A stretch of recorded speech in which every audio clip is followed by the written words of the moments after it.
Bienvenidos a su programa Hablemos de Salud. Yo soy la doctora Álvarez y hoy contamos con la presencia del doctor Franklin Peña, médico internista. En breve conoceremos mucho más sobre él.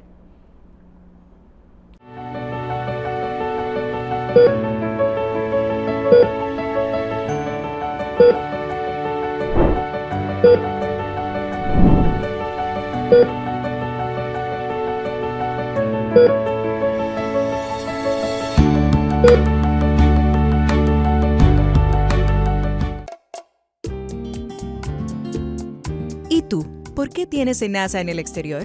Oh, manito, yo soy dominicano, me gusta mi tierra y trabajo mucho. Cuando yo visito mi país, yo me lo gozo, pero tengo que cuidarme. ¿Y si a mi salud le pasa algo? SENASA resuelve. Con SENASA en el exterior, cuidas tu salud y la de los tuyos. Solicita tu plan Larimar ahora con repatriación de restos desde y hasta el país de origen. Más detalles en www.arssenasa.gov.do.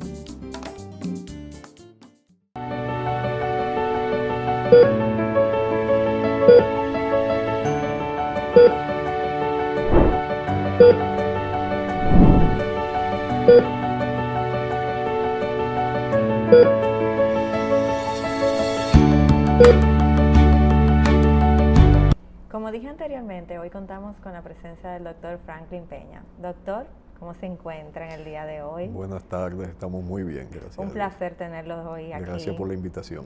Doctor, usted es médico internista. Siempre hago estas preguntas porque nos gusta tocar el lado humano de los doctores. ¿Qué lo motivó a irse por esa área de la medicina? Bueno, la medicina es... El que estudia medicina tiene que sentirla. Sí. O el que estudia cualquier área de la salud tiene que sentirlo, porque es un área de servicio. Sí. Y muy abnegada y muy sacrificada. Yo recuerdo que desde muy jovencito a mí me había cogido con esto. Siempre lo supo desde chiquito. Sí. Yo soy médico clínico. Sí. El médico clínico tiene que hacer medicina interna. La medicina interna es, para hacerlo de una manera sencilla, Sí. así como el pediatra es al niño, el médico internista es el adulto. Entiendo. La medicina interna es la base de todo. Sí. No puede haber un subespecialista sin medicina interna. Sí. La medicina interna es el médico que ve el paciente de manera integral. Entiendo. Y me imagino que es el que refiere también a las otras Sí, especialidades. sí, tiene una capacidad de referir, Sí. pero un médico internista bien capacitado, Sí. tiene capacidad para, valga lo de capacitado, tiene capacidad para hacer tratamiento a la mayoría de las dolencias. Entiendo. Hoy vamos a tocar un tema que es bastante importante, que es la prevención de las enfermedades. ¿Cómo podemos nosotros educarnos en prevención? Porque la población en verdad no estamos educados en prevención. ¿Cuáles serían esos primeros pasos que podemos dar como ciudadanos para prevenir algunas enfermedades? Yo no creo que sea solamente aquí. Lo de la prevención, Sí. eso hay que trabajarlo en todas partes del mundo. Entiendo. Fíjese, en el 1960, las instituciones en el mundo que tienen que ver con el desarrollo de la población y todas estas cosas, dieron una noticia de que habíamos llegado a 3.000 millones de seres humanos en el mundo. El mundo necesitó toda la historia hasta 1960 para llegar a 3.000 millones. Entiendo. De 1960 para acá se duplicó eso. Oh. ¿Por qué? La prevención. La prevención Sí. que está, los sistemas, Dentro de esas cosas están las vacunas, Sí, el agua potable, los antibióticos. sí, Eso es antes de 1939. Bueno, para darle un dato, En la pandemia del siglo pasado, a principios del siglo pasado, no habían antibióticos. Me imagino que la muerte fue muy, Sí. muy alta, la tasa de muerte. Sí, se tiene estimado que la cantidad de personas muertas en la pandemia de la gripe española fue de más de 60 millones de seres humanos en el mundo. Wow. Y eso por muchísimas razones, no solamente por los antibióticos. Sí. Pero la prevención debe ser, eso es como la medicina primaria. Sí. Nosotros adoptamos un dicho allá donde yo trabajo, y es que sentirse bien no es suficiente para usted asegurar que tiene buen estado de salud. Porque la mayoría de las enfermedades por las cuales los seres humanos mueren hoy en día son enfermedades silenciosas. Que no sienten dolor. Y cuando aparecen ya es muy tarde. Sí. Por ejemplo, vuelvo y hablo del principio del siglo pasado. Las principales causas de muerte en esa época eran enfermedades infecciosas. Okay. Ahora no son enfermedades infecciosas. ¿Y ahora cuáles Antes son? la gente moría por déficit, ahora muere por excesos. Entiendo. Excesos, diabetes, hipertensión, enfermedad coronaria. O sea, lo que antes era una desnutrición, ahora es un exceso de Exceso. nutrición. Las patologías que más personas matan en el mundo hoy en día son las enfermedades cardiovasculares. No es el COVID ni es el cáncer, son las enfermedades cardiovasculares. El 60-80% de los pacientes diabéticos mueren de enfermedad cardiovascular. También. Y son prevenibles. Entonces usted dice, ¿por qué hay tanta gente que se muere? Exacto. Por prevención. ¿Y qué usted entiende que hace falta para que nosotros como población abramos los ojos con respecto a la prevención? Porque está el refrán de que ponemos candado después de que el ladrón entra a la casa. ¿Qué hace falta para que abramos los ojos con esto? Información a las personas. Los médicos de cabecera deben de instruir dar tiempo al paciente y enseñarle cuáles son los factores de riesgos que conllevan a esto. Hay factores de riesgo modificables y no modificables. Por ejemplo, la edad es un factor de riesgo no modificable. Usted no puede modificar la edad ni la genética. Exacto. Eso no se puede modificar. Ahora hay otros factores de riesgo que son modificables. El sobrepeso, la obesidad abdominal, la disglucemia, eso es que el azúcar está empezando a elevarse, la hipertensión arterial. Bueno, si ya es hipertenso, es hipertenso. Pero hay formas de usted evitar que llegue o evitar que llegue tan temprano si hay un factor genético. La elevación de los lípidos es colesterol, triglicéridos, lipoproteínas, el sedentarismo, el tabaquismo, básicamente. Sí, esas cosas. Y ahora esta moda de uso de jucas desmedido y de vibes que está habiendo ahora mismo. Porque es una moda ahora mismo en jóvenes. Eso es una transición que se ha querido hacer del cigarrillo a otra cosa. A otra cosa, que es igual de dañina. Eso no evita nada. Yo muchas veces le digo a los pacientes, si usted tiene un perrito, sí, entonces, coja el perrito que usted tiene, éntrale a una habitación y échele el humo que usted bota. Sí. Para que usted vea lo que le pasa. No lo voy a hacer. No lo voy a hacer. Entonces es un factor de riesgo el tabaquismo, sí. No solamente para el cáncer, sino para el desarrollo de enfermedad cardiovascular. La gente piensa que el cigarrillo solamente produce cáncer de pulmón. Sí. No solamente produce cáncer de pulmón, produce cáncer en cualquier otro de los sistemas. Y es un factor de riesgo muy importante para el desarrollo de enfermedad cardiovascular, enfermedad cerebrovascular, para muchísimas cosas. Sí. Pero la prevención es la base de todo. Sí. Fíjese, yo estoy al frente de un departamento en Sedimat, se llama Plan Ejecutivo de Salud. Ese departamento tiene 20 años, con una casuística de casi 100,000 pacientes. Son muchos. Y ahí le voy a dar un dato, que lo hemos dado en otro momento. Van personas ya con patologías de base a investigar, a ver cómo está todo, y van personas aparentemente sanas. De las personas aparentemente sanas, 7 a 8 no están sanas. Entiendo. cuando se desarrolla, cuando tenemos ya los resultados de todo lo que se hace allí, no están sanas, por múltiples razones, dislipidemia, obesidad. Menciono la obesidad porque la obesidad es una enfermedad. Sí. La obesidad ya no es una condición estética. Sí. La obesidad, y sobre todo el asunto de la obesidad abdominal. Que es la de la barriga. Sí, el tejido adiposo que está dentro del abdomen. Entiendo. No el que está debajo de la piel, el que está dentro del abdomen. Sí. Se comporta totalmente diferente al tejido adiposo que está en los músculos, en la cara y en el pecho. Sí. Entonces, la obesidad abdominal, como la obesidad, es una enfermedad y predispone a decenas de situaciones.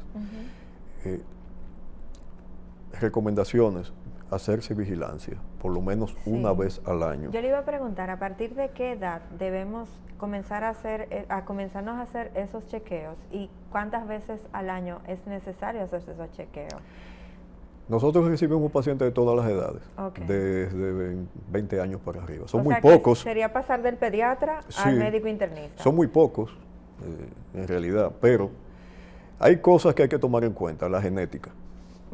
Si yo vengo de un padre y una madre con diabetes, con cáncer de colon, no debemos postergar las evaluaciones para después de los 50 años.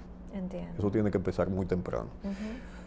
El cáncer de colon, las guías se recomiendan que se inicie la colonoscopía en pacientes sin antecedentes después de los 40 años. 40, 45. Sí. Pero cuando hay antecedentes de un familiar de primera línea, como papá, mamá, debe empezar antes, hasta 15 años antes.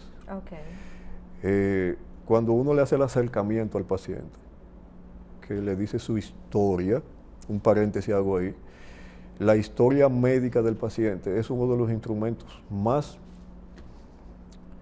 importantes en la determinación de las enfermedades del paciente. No son los equipos, no es una resonancia magnética de última tecnología, no es la historia médica.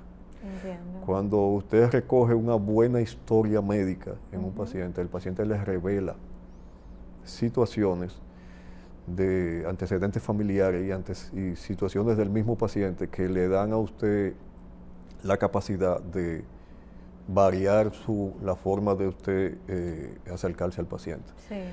Entonces, cuando uno recibe un paciente y el paciente le da esos datos, no importa la edad, usted tiene que tomar conducta con eso. Las personas, se ha determinado que no hay una edad para usted iniciar una evaluación. Entiendo. No hay una edad. Nosotros determinamos a inicio de este año cáncer de mama en 3 pacientes de menos de 35 años. Muy jóvenes. ¿Había factores genéticos? En unas sí, en otras no. Sí. Y situaciones que están gravitando en los antecedentes de los pacientes que están ahí, que muchas personas piensan que porque son jóvenes y no se sienten nada, no deben hacerse nada. Sí. Pero la valoración del paciente de manera preventiva debe empezar temprano. Así como usted lleva a su niño al pediatra a vacunarlo, o el pediatra le dice, trágalo en 6 meses o en un año a valorarlo, así mismo debe valorarse el paciente adulto. Sí. Usted lleva a un niño a un médico, pediatra, por rutina, por un protocolo. Eso se pierde después que el paciente se hace adulto, desaparece. Sí. Yo he tenido pacientes que dicen que tienen 10 años y 15 años que no van a un médico. Sí, te lo creo. Entonces, ese seguimiento desaparece. Quizás es por la falta de orientación. Tenemos muchos pacientes que tienen médico de base, que es una exhortación que hacemos, que ojalá mejore más la comunicación entre el médico de base y el paciente, porque hay muchos pacientes que ignoran muchas cosas. Sí. En muchos aspectos de la patología que llevan o en muchos aspectos de la vida, tanto como paciente masculino como paciente femenina, Sí. y dependiendo también de la edad. ¿Usted siente que le restamos importancia a la prevención? Sí, Esperamos siempre Sí. que venga la enfermedad. sí. Le voy a dar un dato. Sí. Cuando un paciente diabético debuta con diabetes, Ajá. por ejemplo, y llega a su consultorio o va a una emergencia Ujú. diciendo que tiene sed, que ha bajado de peso, que está orinando mucho, que se siente mareado, ya ese paciente tiene una evolución de la enfermedad de 4 o 5 años. Entiendo. Y el sitio donde se produce la insulina de ese caballero o de esa dama, que es un área muy pequeña del páncreas, ya el 50% de las células que producen insulina no sirven. Entonces, ¿y por qué pasa eso? Sí. Bueno, a veces, nosotros oímos, sí, me dijeron hace 2 años que yo tenía el azúcar alta, pero me dijeron que llevara dieta y yo me despreocupé. O sí, yo tengo papá y mamá diabéticos, pero yo nunca me he sentido nada. Ese paciente, ese tipo de paciente, muchas veces por mala orientación o muchas veces por la misma dejadez del paciente, Sí. que no debe de caer en ese espacio de ser diagnosticado como diabético, cuando es tan fácil hacer el diagnóstico de esa enfermedad. Sí. Tan fácil cuando la enfermedad o el proceso está incipiente, es tan fácil hacerlo. Estudios que cuestan nada, Sí. 200, 300 pesos. Sí. En ese momento yo le iba a decir, ¿qué sale más económico? Porque es un asunto también de que siempre vamos, que esto me va a salir muy caro. ¿Qué sale más caro al final? ¿La prevención o la enfermedad? Porque es la realidad. Una enfermedad como la diabetes, Sí.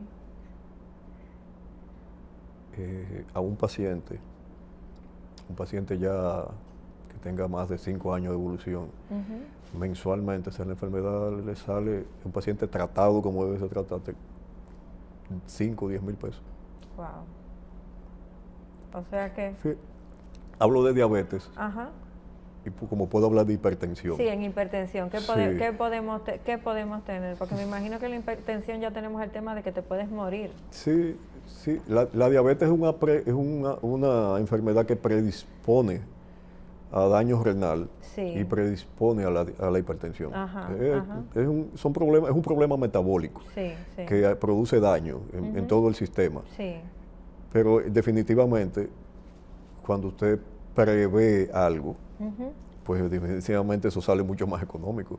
Esas enfermedades es un tratamiento de por vida, no es un antibiótico que usted lo usa por 14 días, Sí. es un tratamiento de por vida, la vida entera. Que le mejora la calidad y le retarda el efecto de la Exactamente, enfermedad. además de eso, son enfermedades degenerativas y progresivas. Sí. El paciente diabético es diabético, no deja de ser diabético.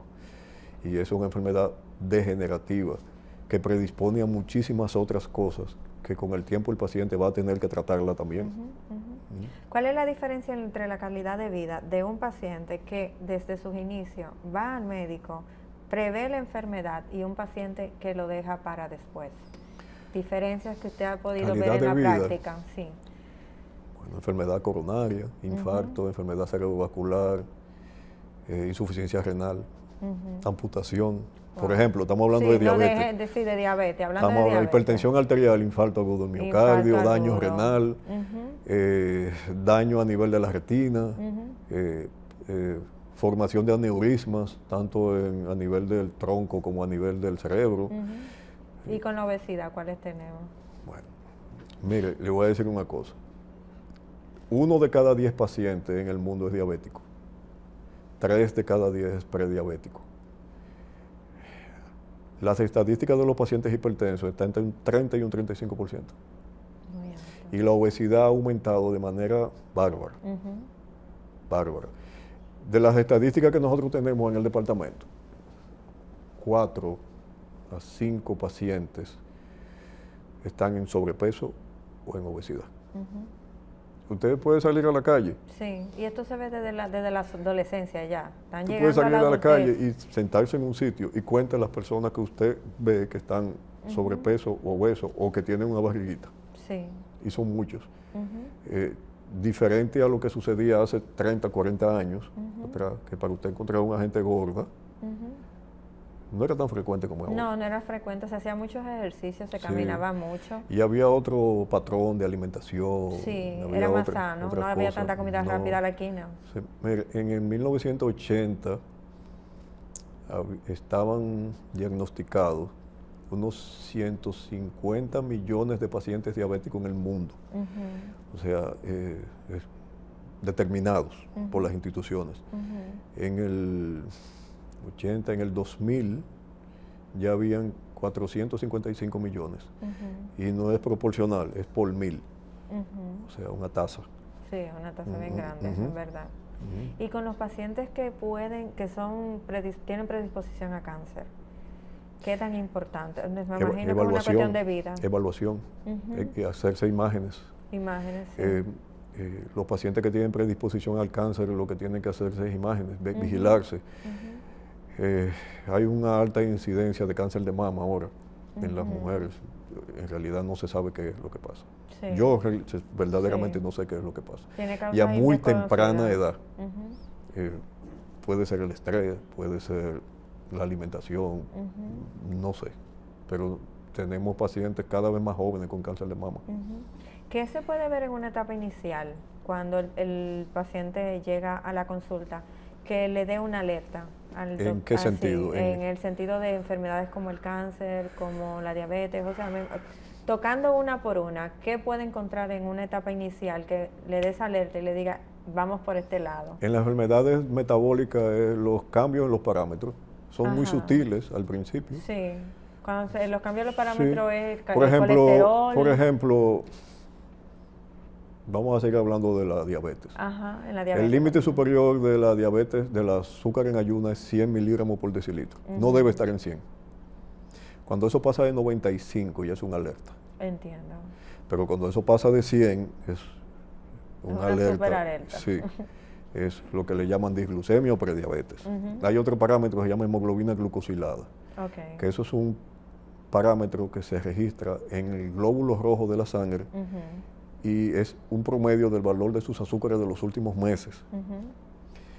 Eso es un estudio avalado por todas las instituciones internacionales de manejo de esta patología. Eso tiene que estar por debajo del 5.7%. No puede estar en 5.7%. Entiendo. Una persona no pasa de normal a diabético. Esos parámetros empiezan a variar. Eso es como el agua que se entra debajo de la puerta. Le da chance a que usted la seque. Y eso dura tiempo, dura años en ese proceso. Porque el cuerpo tiene una capacidad de reacción buena, gracias a Dios. Y da chance a que se determine lo que está pasando y a que se pueda revertir. Eso pasa con la diabetes, eso pasa con la hipertensión. Eso pasa con la enfermedad coronaria, eso falta con los infartos agudos del miocardio. Los infartos agudos del miocardio es que una arteria del corazón se tapa. Usted conoce personas o ha conocido personas que se dicen, fulano de tal murió súbitamente de un infarto. Ese hombre estaba bien. No estaba bien. Estaba sano. No estaba bien. No estaba bien. También como he escuchado mucho la jerga de cuando uno va al médico y de repente le encontraron 500 cosas. Y dicen, si hubiera ido no me hubieran encontrado nada. No, yo le digo a esos pacientes, es que eso usted lo tenía, yo no se lo puse. Exactamente, Estos pacientes que mueren de muerte súbita, valga la redundancia, cuando se tapa una arteria coronaria, eso tiene una evolución de años, 5, 10 años, para una arteria taparse.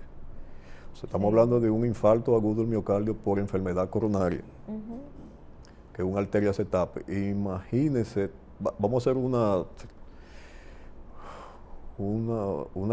comparación con una tubería de la casa.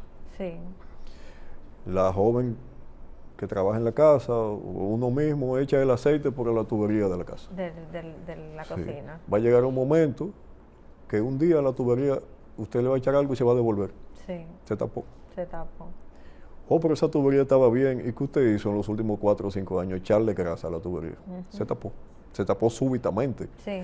Pero eso venía un proceso de depósito. De depósito.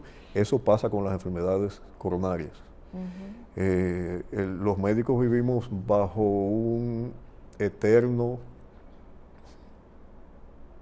decir a los pacientes que hay que controlar los niveles de lípidos.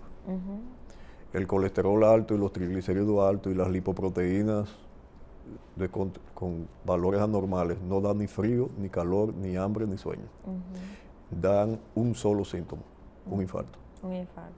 Entonces, eso es un proceso muy lento, que no da síntomas. Sí. Y que cuando usted se acerca al paciente y le encuentra estos parámetros descontrolados, o no le encuentra parámetros descontrolados, pero le dice, mi mamá se murió a los 56 años de un infarto. Sí. Mi papá se murió a los 52 de un infarto. Y ahora se están muriendo muchos jóvenes de sí, infarto, hay algunas otras cosas.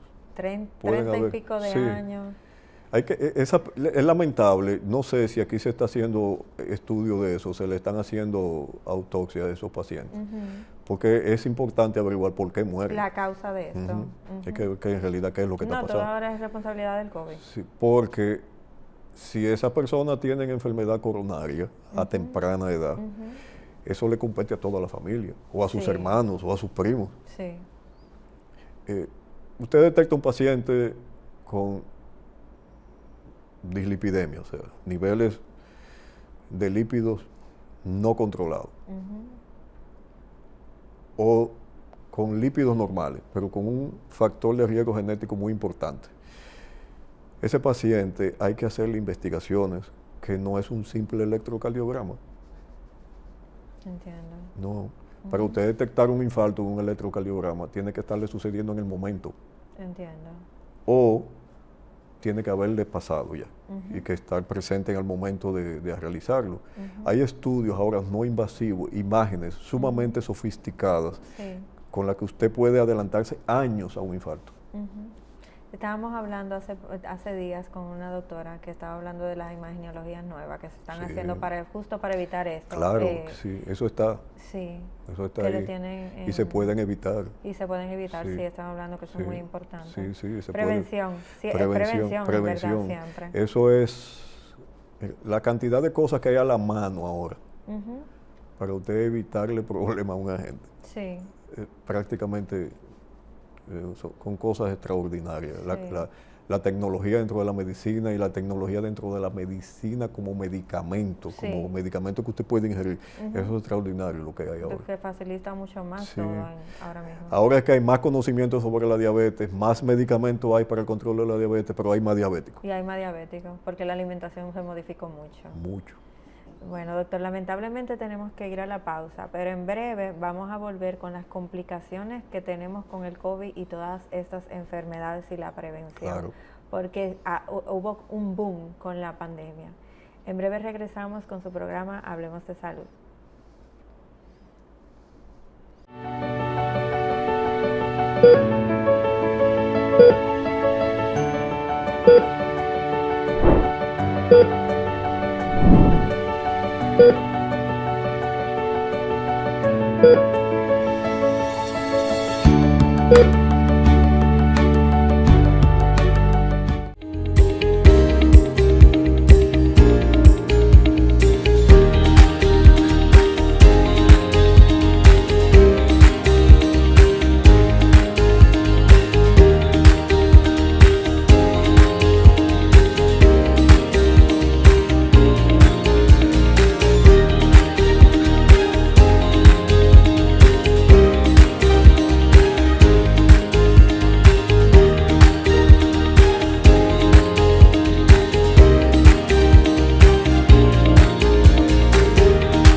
Regresamos con su programa Hablemos de Salud con el doctor Franklin Peña. Doctor, nos quedamos en la parte de estas enfermedades que se complicaron con la pandemia. ¿Cuáles fueron esas enfermedades que aparecieron de repente durante la pandemia y se complicó toda esta situación? Bueno, la inasistencia de muchos pacientes ya con enfermedades de base a su seguimiento médico hizo que se complicaran algunas cosas. Sí. Muchas personas estaban, todo el mundo estaba muy angustiado y había poco acceso a servicios médicos. Bueno, la gente no salía. Sí, ese año 2020, esos primeros meses del 2020, no hubo forma. Sí. Eso hizo tanto la incertidumbre que produjo la pandemia, como el sedentarismo, la forma inapropiada de comer, el consumo de alcohol. Sí, hubo mucho consumo de alcohol. Eso fue una válvula de escape. Sí, en verdad sí. Que todo eso eran válvulas de escape, porque de un día para otro, la gente vio que cambió su forma de vida. Aquello era un desastre, ¿no? ¿Recuerda? Sí. La gente salía a la calle a comprar comida. Solamente. A comprar comida. Y yo recuerdo, en una ocasión que salí y me quedé sorprendida del carrito del alcohol más el carrito de la comida. Y yo me decía, wow, y todo este alcohol era mucho el consumo. Sí, yo llegué a ver eso. Yo llegué a ver eso en los supermercados que yo iba, que habían dos carritos. Eso es cierto. Sí, uno, generalmente el del alcohol tenía más. Es cierto, tenía mucho más. Pero es una válvula de escape. Sí. Eso sucede. Eso no es nada extraño. La gente buscaba válvula de escape con el alcohol, con la comida. Y muchas personas, eso le cambió mucho su ámbito, tanto personal como en todos los aspectos. Las enfermedades ya de base, muchas se complicaron. Y muchos pacientes, por estos cambios en los estilos de vida, muchos de estos pacientes empezaron a desarrollar enfermedades metabólicas como prediabetes, obesidad. Yo conozco pacientes que aumentaron 25 y 30 libras. Yo también he visto muchas personas que aumentaron bastante. Y personas que empezaron a desarrollar hipertensión arterial. Y eso es en el aspecto físico, pero los problemas en el aspecto del comportamiento de la gente, eso afectó mucho. Nosotros tuvimos pacientes que necesitaron ayuda de profesional de la conducta por muchísimas razones. Hubo en el sentido de la relación del paciente con la pareja, con los hijos, con el trabajo y hasta la forma en que el mismo paciente se veía. Pero todavía nosotros vemos personas que le cambió su vida y todavía no han podido encontrar la forma de salir de eso.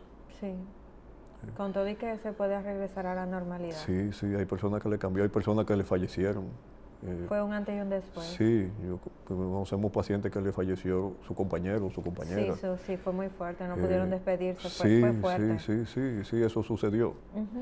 Eso cambió mucho. Y en el aspecto económico, eso le varió la vida a muchas personas. Tuvieron que cambiar su medio de producción, la forma de trabajo. Todavía hay personas que trabajan desde su casa. Sí, y que no han querido regresar al trabajo. No han querido regresar y muchas empresas variaron la forma de trabajar. Hay personas que todavía la tienen en la casa, trabajando. Cierto. Y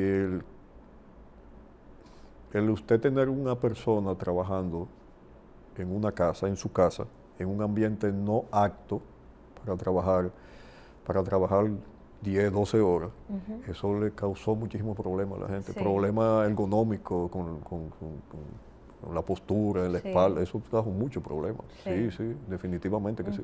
Y estos pacientes que se complicaron en la mayoría, ¿eran porque no iban a la consulta a hacerse sus chequeos rutinarios o tal vez porque se descuidaron hasta con los medicamentos, porque el miedo los trastornó? De todo eso hay.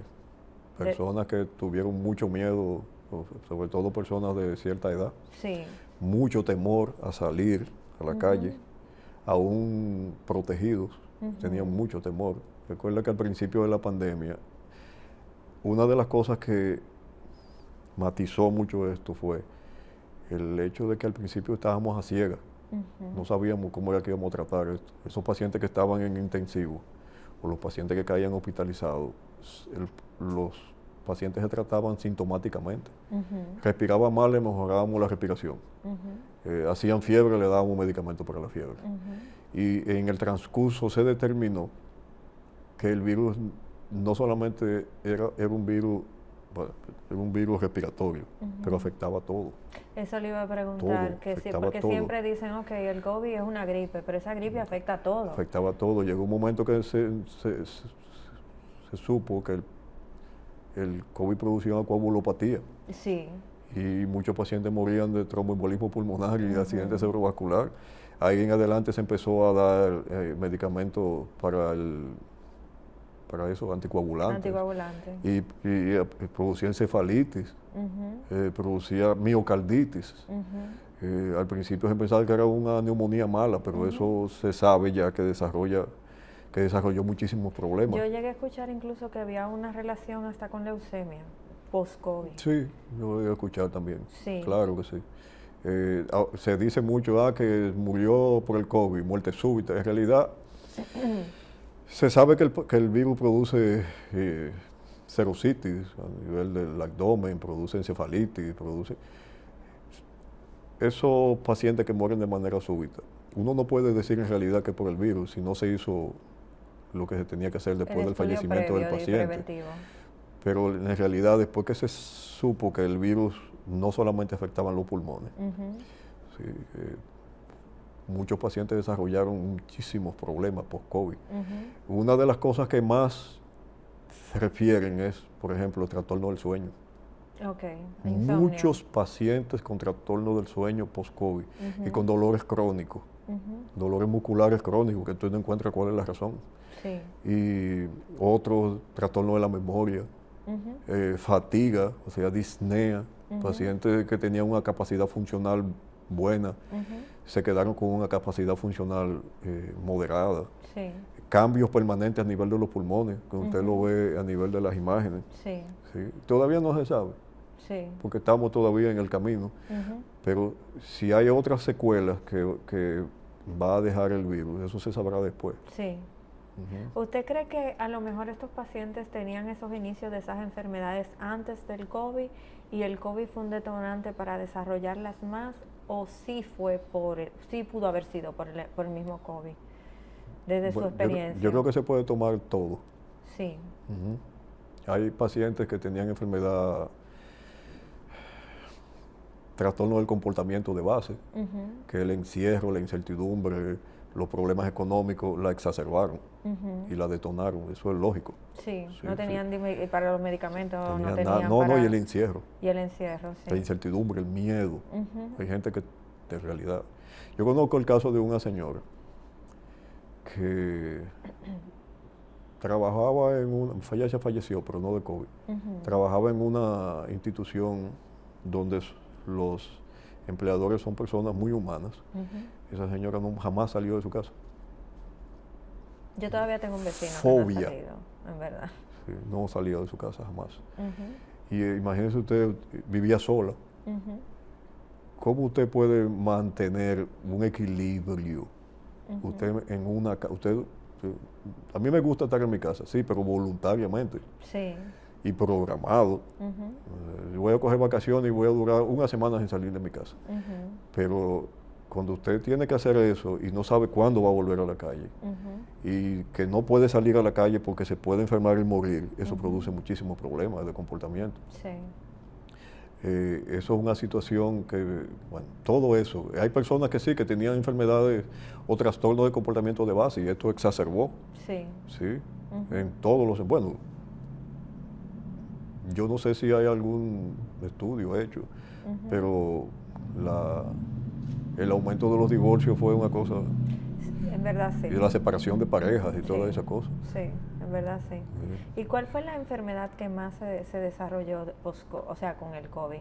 Y también estamos hablando en pasado, pero el COVID no se ha ido. El COVID está ahí. Yo me imagino que todavía tienen que seguir surgiendo de alguna forma estas complicaciones y estos casos.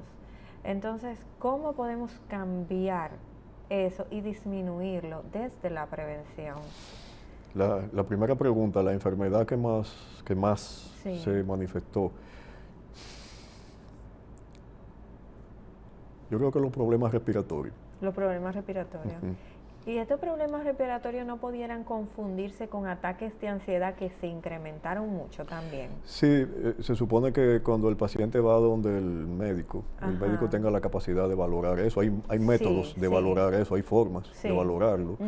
Y hay cómo medicar a esos pacientes. Entiendo. Sí, porque con esos trastornos de la ventilatorio, con el tiempo producen problemas en otros sitios.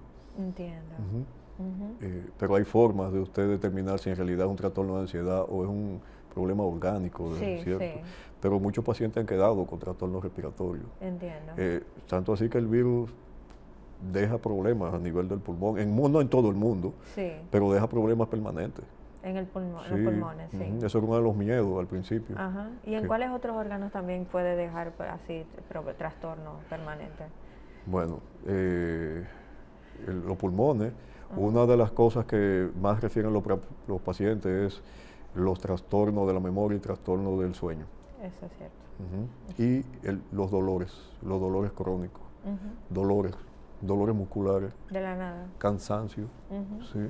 Y usted le hace valoraciones y usted no encuentra causa de nada. Es un proceso inflamatorio que produce la infección. Y eso hay que darle tiempo. No sé, bueno, seguro lo recuerdan, lo de la famosa chikungunya. Sí. Que producía unos dolores terribles. Y el dengue también. Y dejaba dolores. Sí.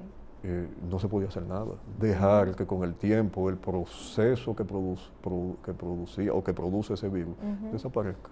Sí. Te digo, todavía estamos a 2 años de la pandemia. Todavía hay virus. Sí. El virus ahora está produciendo mucho menos síntomas.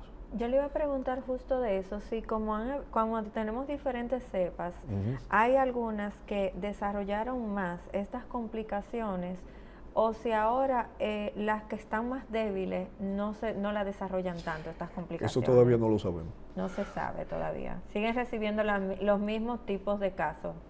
Fíjese, al principio recuerde que muchos pacientes manifestaban muchos síntomas. Sí. Desde la famosa falta de olfato y la falta del gusto. Cierto. La anosmia y la ageusia. Ya los pacientes no refieren eso. Es cierto. Y refieren mucho menos sintomatología. ¿Por qué ha sucedido eso? Bueno, una de las cosas que ha hecho que el virus esté dando sintomatología más tenue es las pandemias se gastan. Recuerde que a principios del siglo pasado hubo una pandemia y no había que darle, y la pandemia desapareció, se gastó. Ahora hay un factor muy importante que ha hecho que esto disminuya con más rapidez, es la vacunación. Sí. La vacuna no es para que el virus no le dé, es para que el virus no encuentre un terreno fértil para multiplicarse y para mutar. Sí. Entonces, esto ha hecho que el virus en realidad hayan cepas menos virulentas. Bueno, que produzcan menos síntomas. Sí. Lo que no sabemos es si en realidad todavía, recuerde que a principios de año tuvimos que fue la Delta. La Omicron, La Omicron, que eso fue una cantidad extraordinaria de gente. Sí, con Omicron, sí. Con muy pocos síntomas. Sí, en verdad sí. Estamos todavía en el año en que se han desarrollado estas variantes, no sabemos todavía. Y acaba de mencionar algo muy importante, la vacuna. Cuando las personas se vacunan, ¿estas complicaciones se desarrollan menos? ¿Ha habido una baja o siguen desarrollándose de igual forma? Se desarrollan menos. Menos. Vamos a hacer una comparación. Cuando usted lleva a su niño al pediatra para vacunarlo contra una de las enfermedades propias de la niñez, la enfermedad le da, pero le da muy leve. Entiendo. Eso pasa con la vacuna del SARS-CoV-2. Sí. Puede recibir el virus, pero las manifestaciones son pocas. O las manifestaciones, el riesgo de internamiento, de llevarlo a un cuidado intensivo es mucho menos. Para eso son las vacunas. Eso es lo que ha logrado que haya mejorado al tiempo que me ha mejorado. Porque ya al año ya teníamos una vacuna. ¿Y de los pacientes con COVID, cuál ha sido la población más afectada de todas estas complicaciones sistémicas post-COVID? Usted dice en cuanto a género. En cuanto a género, hombres, en cuanto a edad. Hombres. Por la exposición nos exponemos más. Y edad, bueno, al principio era mediana edad. Sí. Porque eran las personas que estaban expuestas, que salían al supermercado. Las personas de mayor edad estaban menos expuestas, pero si vivían con una persona de mediana edad, y después que se vinieron las cepas menos agresivas, jóvenes, desde todas las edades, porque ya ha habido como una apertura. Sí. Y hay muchas personas jóvenes que no tienen mucho cuidado. No tienen miedo. Entonces ellos aparecen positivos y le llevan el virus a la familia. Pero ahora mismo yo creo que todos los rangos de edades, porque la gente ya está en una vida prácticamente normal. Sí. Pero al principio era personas de mediana edad. ¿Cómo se manejaron los pacientes, por ejemplo, con COVID y con cáncer, con obesidad, con diabetes? En ese momento, usted como médico, ¿cuáles fueron sus herramientas? Bueno, se dijo desde el principio que hay factores de riesgo que empeoraban el comportamiento de la persona con el virus. Sí. La diabetes. Un dato, la diabetes no es solamente azúcar alta. La diabetes es una enfermedad inflamatoria. Todo nuestro sistema está tocado cuando tenemos diabetes. Entiendo. Los mecanismos de respuesta son más lentos. Entonces, con esta enfermedad de base y un virus, que aunque es un virus respiratorio, pero es un virus sistémico, afectaba a todo. Esto era una situación bastante difícil. Estamos hablando de diabetes, hipertensión, obesidad, sobrepeso. Todas estas condiciones exacerbaban era peor el desarrollo de la enfermedad en estos pacientes. Eso siempre se dijo, que estos pacientes que tenían estas condiciones debían de tener mucho más cuidado. Sí. Ahorita estábamos comentando fuera de cámaras del protocolo que hay post-COVID, que es preventivo. Porque ¿qué abarca, de qué se trata este protocolo? Porque es parte de la prevención, sí, en verdad. Nosotros allá en CEDIMAT, en el plan ejecutivo, sí. conformamos un plan post-COVID. Está la valoración cardiopulmonar. Entiendo. Y también el paciente es revisado por un médico otorrino. Entiendo. Cuando usted hace una tomografía y hace pruebas cardiovasculares, eso es una parte. Las vías respiratorias altas también son tocadas por el virus, no solamente los pulmones. Entonces un médico otorrino hace una valoración, una laringoscopía y le dice cómo están sus vías respiratorias altas. Además de estudios de sangre que están agregados ahí. Eso le da al paciente una vista de cómo está su estado general de salud. Sí. Cuando cuando estamos acercándonos al paciente, haciéndole la historia médica, dependiendo de las cosas que nos diga el paciente, podemos agregarle algunos otros estudios, sí, definitivamente.